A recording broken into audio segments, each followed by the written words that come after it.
All right, I know that y'all are surprised to see me post a video on the channel, okay? I get that, especially since I told you I'm not posting on this channel anymore. I also understand that. But then I started thinking, why would I make a new channel when I have 75,000 subs on this channel? And everybody knows that I make One Piece content on this channel. Like, I don't even know why I did that. I honestly can't tell you. But I'm not gonna tell you I'm back, because I was about to say I'm back, but every time I say I'm back, I don't post for 6 months. So this time I'm gonna try something new. I'm gonna just post the video, and then if more videos come out, cool, I'm back. But if not, then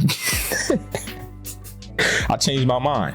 But I'm trying to revive the channel. I'm trying to get back into One Piece content. I really, really want to, man. I miss y'all so much, bro. Like, it's crazy. Today, though, all of that aside, we're here for One Piece chapter 1121, the wave of the era. You know what I'm saying? Color spread in the cover, which is fire. You know what I'm saying? We got the big Nami. Nami is bad. We all know that. You know what I'm saying? But let's get straight into it though, bro. Chapter starts off, we got Saturn attacking Bonney and Kuma, right? Kuma on some Baltimore shit. So bro got these legs, like, I ain't gonna lie, Saturn look nasty. Like, why his legs look like he got the poison legs, he got the long joints. Like, he remind me of like a I don't know how to explain it. He remind me of that one joint from Monsters Inc. You know what I'm talking about? The dude, he got hella legs, like he a spider or something. I don't know, like I'm gonna see if my brother gonna edit this for me. I'm gonna see if he can find the page of the boss with all the spider legs from Monsters Inc, bro. Cause I ain't gonna lie, like he kind of remind me of that. But anyways, he attacking him, right? So the giants are there too. They putting their shields together. They trying to block attacks. Luffy's looking around. He sees Bonney. Okay. Now Bonnie's transformed into Nika again. Now, I know some of y'all don't really like the Nika stuff. Y'all like, I don't really like that. I think it's lame because Luffy had to work hard and Nika, but that's just her devil fruit. It makes sense. Look, if Oda writ like someone's devil fruit a certain way and gives them a certain ability, that's just what it is. And we have to live with that. You know what I'm saying? Like, but that doesn't mean that you can't think it's bad writing. If you think it's bad writing on Oda's part, you're, entitled to that opinion. But that's just part of her abilities. Her abilities work that way. She's able to pull off things that maybe other people wouldn't be able to, But that's just what it is. But anyways, Luffy punches Saturn's attack away. Biggie knocks that joint out the way, bro. And then Bonney comes in, and he doesn't want to, like... while you're listening to this, I'm gonna take brief pauses to read. So just as you're going along, cut the pauses, if that makes sense. And then cut this, obviously, bro. But he doesn't want to attack Saturn. You know what I'm saying? He thinks that Bonnie's the one that needs to do it. Get your lick back for your dad. And I respect him for that. Because Luffy could easily piece him up real quick. Like, he could easily... Like, we talking about the guy that went head to head with Kaido. We talking about the guy that embarrassed Lucci. Embarrassed him. So obviously Luffy could put the beats on Saturn if he wanted to, but Bonney needs to pull the trigger herself. It's like, if you beefing with a dude in the streets, right? And he killed your mans, right? You not about to, go and do it yourself if that man's had a brother that's also on the street. You know what I'm saying? You don't want to take that kill away from him. Like, nah, bro, he killed your brother, bro. You in the streets, though. You want him as much as I do. You feel me? Pause. You go do it. That's what, you know what I'm saying? That's the situation we in right now. Bonney, you pull the trigger, bro. Knock him out. Punched his fat, sloppy neck. Yo, knock him out, bro. So then we cut the Vegapunk, you know what I'm saying? After Bonney is tight right now. She looking at Saturn mad, like, I'm about to knock him out, girl. I want everything I love. Like, she's mad as hell. She floating up. She's about to punch him. But we get Vegapunk's message, right? His closing speech. The day that the same incident as the Void Century occurs again will surely come. He sound like Martin Luther King right now. My fault. He says, because the weapons that caused the disaster will remain intentionally in this world. Okay, so how do we feel about that, chat? Comment below how you feel about his message so far. Like, I haven't talked to y'all about Egghead in general, so now that I'm caught up finally, I'm excited to really discuss things with y'all. Like, what do y'all like? What do y'all dislike? Things like that. Make sure you like comment that down below in the comment section, because I really want to see y'all's thoughts on One Piece right now. Very important to me. So Vegapunk saying that, we see Vivi and Shirahoshi reacting in Skypiea. We see Kanis and Isa arrive to the palace. We see the Wiper group. All of them are unaware of Vegapunk's broadcast. And then Vegapunk says, because the heirs of the races that were to be erased from history still remain. That's fire. That's facts. Like, y'all tried to delete us. Y'all tried to genocide us.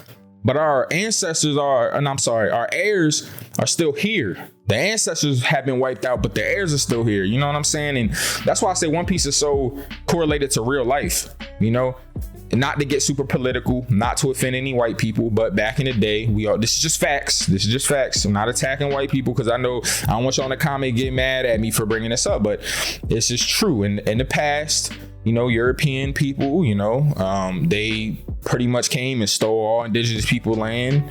They went and bought Africans from other Africans, came over here and created one of the worst slave trades ever. Like, that whole history of 400 years of slavery that, you know, we went through it's terrible. Yeah, like despicable. You know what I'm saying?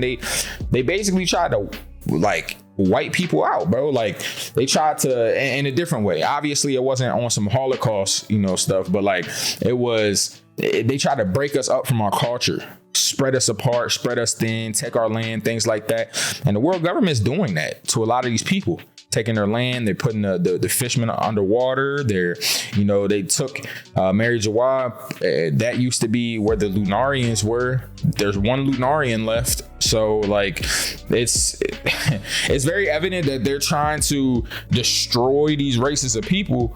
But Vegapunk is saying, hey, yeah, they did that, but there's still all of their heirs here. Like, we can do something. Y'all need to come together, work together against the oppressors. And I just really am enjoying the lore and everything that's happening right now. Like, the writing is beautiful. Oda is definitely trying to correlate this to real life. And if you don't think that, you're living under a rock, bro. I'm gonna be honest, man, but it is what it is. So we see Kuma in the Elbaf ship as this, right? And then we see a flashback of conversations with Vegapunk about the Buccaneers. We see Marco thinking about Whitebeard when he talked about the land of the gods that existed in the Red Line. We can see Kang 2 thinking about the Lunarians. He's bandaged in a dark room. Finally, we see Puddin in a cell, okay? She remembers her childhood, you know what I'm saying, when the children messed with her for having 3 eyes, you know what I'm saying? Now, I'm reading this information. I don't have the translated chapters out yet, you know, and I want to get this to y'all early. So I'm using raws. I'm looking at the raws, but also reading the full summary to give you all this information. So some of this stuff may be a little bit tweaked or different once the full chapter is out. However, it's going to be pretty accurate. But basically, you know, what they're describing here is that everyone is in their respective places thinking about these people that were, you know, the world government has attempted to wipe away. You know, King. You know, obviously he's thinking about Lunarians. You know, we got like Marco talking about the land of the gods on the Red Line. Kuma, you know, in the flashback, the Buccaneers. Like it's sad. It's sad, bro, because like you're seeing all of these different races and it's coming to fruition. Like, you see it. This shit is fucked up, man. But so going back to Elbaf ship again, right? Saturn still tries to attack Bonney, but Luffy blocks all the attacks again. He's trying to get Bonney to get through to, you know, attack Saturn. Bonney remembers the first time that Saturn and Kuma saw each other in God Valley. She remembers Jenny too. When Bonney was a baby and when Saturn told Bonney he was the one that subjected her mother to experiments. So she's thinking back about, damn, Saturn was telling Bonney, like, I'm the one that put those experiments on your mother. Like, fuck you, fuck your mother. Like he was talking crazy. And Bonney yells, how dare you do all that to my dad and mom? There is no way that you guys are gods, but gods do exist. We see reactions of Sentomaru and Kizaru while Bonney is talking. Kizaru's still lying down with Bubble. Then Bonney remembers Kuma talking about Nika while she shouts at Saturn in tears. This is Kuma in the past speaking. He will definitely come to save you. And heroes do exist. Bonney talking about Nika, talking about Luffy. I really wanted us three to live together. I even thought that I want to die if I end up alone. Then Bonney imagines a life where she is a baby living with both Kuma and Jenny. Bonney, thank you for being born. And Bonney says, but I still live because they two wish me to. Saturn, you damn insects. Man, Saturn is fucking crazy. And we see an epic double spread. Bonney and Giant Luffy preparing to do a combo attack against Saturn.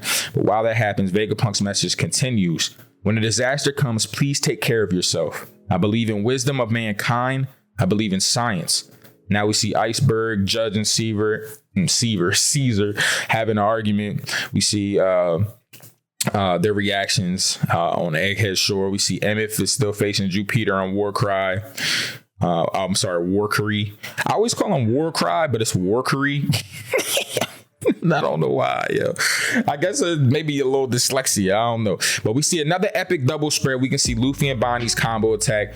Bonney punches Saturn's face with a giant punch, and Luffy in giant form behind her punches the rest of Saturn's body.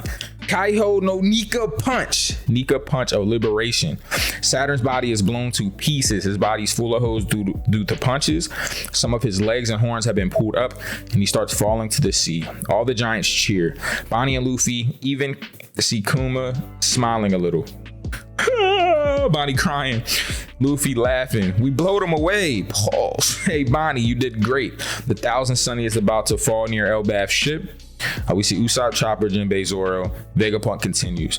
The death of legends like Roger and Whitebeard are merely the opening curtain for the new age. For those who can no longer be stopped.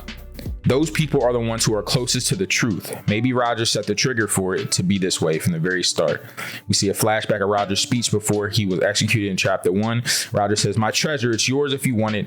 Try and find it. I left all the world had to offer in that place, Vegapunk says, but it's not certain that the person Joy Boy hoped for will be the one who will get his hands on that. In Hachinoso, all the pirates, this is Pirate Island, all the pirates are going restless, waiting for Teach's return. They want to set sail already. In Sabaody, we see Rayleigh got drunk, fell asleep. Shaggy. Ray-san, you will catch a cold staying like this. On the Red Force, we see Shanks is getting drunk. He's talking about, yo, I didn't even drink. Shut up. I didn't drink. And then at the Cross Guild, we see all the men, like in all of Buggy, Mihawk, and Crocodile looking annoyed. And Buggy has no idea what's even. Huh? In the Marine headquarters, some Marines start saying they need to go and get it before anyone else does. Then we return to Vegapunk's closing line of the chapter. Vegapunk says, whether it will be the one Joy Boy wished or not, the fate of the world will be decided by the one who claim it. And then we see a last final double page of the chapter. We see Vegapunk sentence along with the collage of all the relevant characters in One Piece now. Luffy, Blackbeard, Shanks, Buggy, Akainu, Dragon, Emu, In the Shadows, Kobe, Kuzan, Figurlin, Garling, and Sablo. Vegapunk says, by the one who claimed the One Piece. In the collage of panels, though, there's a mysterious man in the background that has a Shanks kind of type sword, like in the shadows. So it looks like there's going to be some new guy getting involved in this. I don't know who or how, but I'm excited to see, bro. The worst part of this chapter, though, honestly, is that there's a break next week. So that kind of sucks, but, you know, it is what it is. What do y'all think of the chapter, bro? I think this was a beautiful chapter. It went over well. Vegapunk's ideals and ideology on mankind and his hope in mankind and science. It talked about how the races are seemingly getting wiped out, but their heirs are still here to fight. And I think that's very important to the themes of One Piece. I mean, freedom, liberation, like all of these things. I mean, even down to the combo attack, the Nika punch of liberation, like everything is pointing to fighting against oppressors. I think Oda is taking a bold approach with this story. Might upset some people in the Western audience, but I mean, I think that it's beautiful. I think it's awesome, and I think it's cool what he's writing and standing for. So if y'all need a link to the chapter, I said it in the beginning of the video, but again, I'll repeat it just in case people overlooked it or didn't get that. There's a pinned comment, and in the description, there'll be a link to my Discord. In my announcements tab in my Discord, again, in my announcements tab in my Discord server, there will be a link to this chapter for y'all to read. Until next time, this is Sensei Inc. I love y'all. Be easy.